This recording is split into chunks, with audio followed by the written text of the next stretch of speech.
Assalamualaikum warahmatullahi wabarakatuh.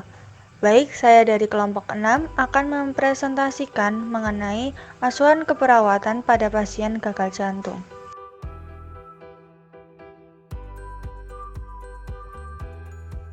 Berikut anggota kelompok 6 yang terdiri dari 13 orang. Baik, langsung saja yang pertama yaitu latar belakang. Gagal jantung merupakan sindrom klinis yang bersifat kompleks dengan karakteristik penurunan kemampuan jantung dalam memompa darah untuk memenuhi kebutuhan oksigen dalam tubuh. Gagal jantung merupakan masalah kesehatan utama di seluruh dunia. Gejala gagal jantung berupa sesak nafas, bengkak, dan kelelahan yang berlangsung lama dan mempengaruhi status fungsional dan kehidupan yang dijalani pasien setiap harinya. Status fungsional yang rendah akan menyebabkan menurunnya kemampuan self-care pasien.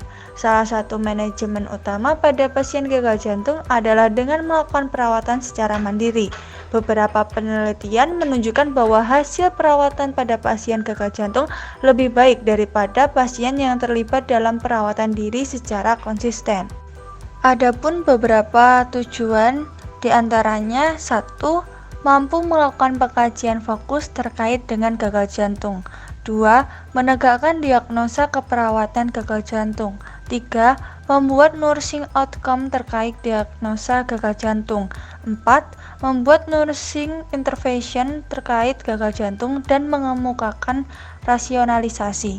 Selanjutnya, kelompok kami mendapatkan kasus yaitu seorang laki-laki umur 65 tahun dirawat di ruang penyakit dalam mengeluh sesak nafas setelah turun dari tempat tidur. Data tambahannya, 1. Hasil pemeriksaan fisik okultasi paru terdengar ronci basah. 2. Tekanan darah 145/90, nadi 110 kali per menit, dan frekuensi nafas 20 kali per menit.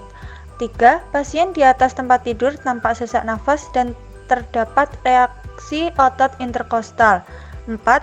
Hasil echo ejection fraction atau EF 20%. Hasil fototorak tampak kardiomegali dan efusi pleura. 5. Hasil EKG tampak hipertrofi vertikal kiri. 6. Terapi farmakologi dikosin 1 kali 0,25 mg.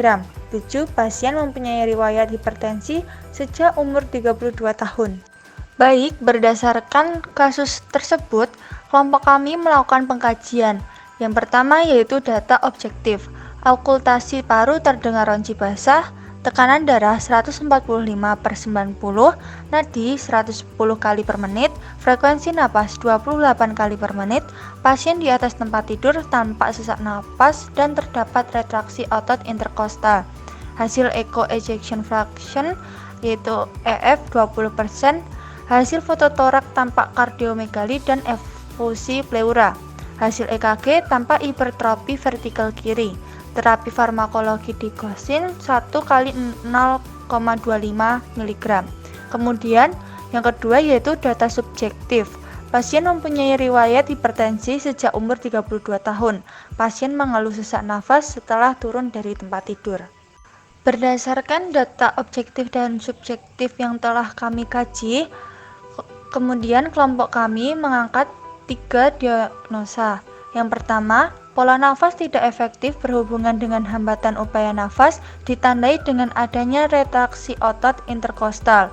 Kedua, penurunan curah jantung berhubungan dengan perubahan kontraksilitas ditandai dengan ejection fraction atau EF menurun. Ketiga, intoleransi aktivitas berhubungan dengan ketidakseimbangan antara suplai dan kebutuhan oksigen. Selanjutnya yaitu nursing outcome classification. Yang pertama, dari diagnosa pola nafas tidak efektif setelah dilakukan intervensi selama 1 kali 24 jam, pola nafas pasien dapat membaik dengan kriteria hasil pola nafas. Yang pertama, tekanan ekspirasi dari 1 menjadi 5, 2 dyspnea dari 1 menjadi 5, 3 frekuensi nafas dari 1 menjadi 5. Nursing outcome classification untuk diagnosa yang selanjutnya Penurunan curah jantung. Setelah dilakukan tindakan keperawatan selama 2 kali 24 jam, diharapkan masalah dapat teratasi dengan kriteria hasil keefektifan pompa jantung. Tekanan darah sistol dari skala deviasi yang cukup berat dari kisaran normal 2 menjadi skala deviasi ringan dari kisaran normal 4. Tekanan darah diastol dari skala deviasi yang cukup berat dari kisaran normal 2 menjadi skala tidak ada deviasi dari kisaran normal 5. Selanjutnya, status sirkulasi. Tekanan darah sistol dari skala deviasi yang cukup berat dari kisaran normal 2 menjadi skala deviasi ringan dari kisaran normal 4. Tekanan darah diastol dari skala deviasi yang cukup berat dari kisaran normal 2 menjadi skala tidak ada deviasi dari kisaran normal 5. Tekanan nadi dari skala deviasi yang cukup berat dari kisaran normal 2 menjadi skala tidak ada deviasi dari kisaran normal 5. Nursing Outcome Classification untuk diagnosa selanjutnya yaitu intoleransi aktivitas berhubungan dengan ketidakseimbangan antara suplai dan kebutuhan oksigen. Setelah dilakukan tindakan keperawatan, diharapkan masalah teratasi dengan kriteria hasil toleransi aktivitas. Kemudahan dalam melakukan aktivitas sehari-hari meningkat, dyspnea saat aktivitas menurun, frekuensi napas membaik. Selanjutnya yaitu curah jantung. Takikardia menurun, gambaran EKG aritmia menurun, dyspnea menurun, hepatomegali menurun. Nursing Intervention Classification. Untuk diagnosa yang pertama yaitu pola nafas tidak efektif. Yang pertama intervensinya manajemen jalan nafas, observasi, monitor pola nafas, monitor bunyi napas. Selanjutnya terapeutik, posisikan semi flower atau flower, berikan minum air hangat, berikan oksigen. Yang selanjutnya edukasi, anjurkan asupan cairan 2000 ml per hari. Selanjutnya kolaborasi memberikan bronchodilator, ekspektoran, mukolitik. Nursing Intervention Classification yang selanjutnya penurunan curah jantung. Intervensinya perawatan jantung, observasi, identifikasi tanda dan gejala primer penurunan curah jantung, identifikasi tanda gejala sekunder penurunan curah jantung, monitor tekanan darah, monitor intake dan output cairan, monitor EKG 12 sadapan, monitor aritmia. Selanjutnya terapeutik, berikan diet jantung yang sesuai, berikan terapi relaksasi untuk mengurangi stres, berikan dukungan emosional dan spiritual. Selanjutnya edukasi, anjurkan beraktivitas fisik sesuai toleransi, ajarkan pasien dan keluarga mengukur intake dan output cairan harian. Selanjutnya yaitu kolaborasi pemberian aritmia, rujuk ke program rehabilitasi jantung. Selanjutnya untuk diagnosa intoleransi aktivitas berdasarkan psiki, manajemen aritmia, monitor saturasi oksigen, pasang jalan napas buatan jika perlu, pasang monitor jantung, berikan oksigen, kolaborasi pemberian aritmia dan kardiovesi jika perlu. Selanjutnya yaitu kesimpulan.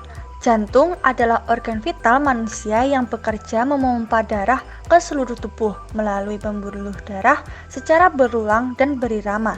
Jantung bekerja dengan cara melakukan kontraksi dan relaksasi pada otot-ototnya, sehingga mampu mengalirkan darah yang mengandung banyak oksigen dari paru-paru ke seluruh tubuh. Fungsi jantung sangat penting dan saling berkaitan dengan banyak organ lain di dalam tubuh. Oleh sebab itu, apabila jantung mengalami masalah dalam kerjanya, tentu akan mengganggu kerja organ tubuh lainnya. Kemudian berdasarkan hasil diskusi, berdasarkan kasus yang ada, diagnosa asuhan keperawatan yang diangkat yaitu pola nafas tidak efektif berhubungan dengan hambatan upaya nafas. Kedua, penurunan curah jantung berhubungan dengan perubahan frekuensi jantung, dan intoleransi aktivitas berhubungan dengan ketidakseimbangan antara suplai dan kebutuhan oksigen. Selanjutnya yaitu saran. Jantung adalah organ yang sangat penting bagi tubuh kita. Selain penting, jantung juga yang berperan dalam sistem tubuh. Maka dari itu, pentingnya kita menjaga jantung sejak dini dengan cara menjaga pola makan, tidak merokok, menerapkan pola hidup sehat, dan berolahraga. Untuk menghindari hal yang tidak diinginkan terjadi, seperti kasus di atas, kita bisa melihat betapa sulitnya saat sakit. Jika sudah terjadi proses penyembuhan lama dan harus rutin minum obat, serta biaya rumah sakit yang mahal dan sehat itu mahal, maka dari itu kita harus menerapkan pola hidup sehat. Berikut daftar pustaka yang kelompok kami gunakan. Baik, sekian presentasi dari kelompok kami. Apabila ada kekurangan, salah kata, saya perwakilan dari kelompok memohon maaf yang sebesar-besarnya. Saya akhiri. Terima kasih. Wassalamualaikum warahmatullahi wabarakatuh.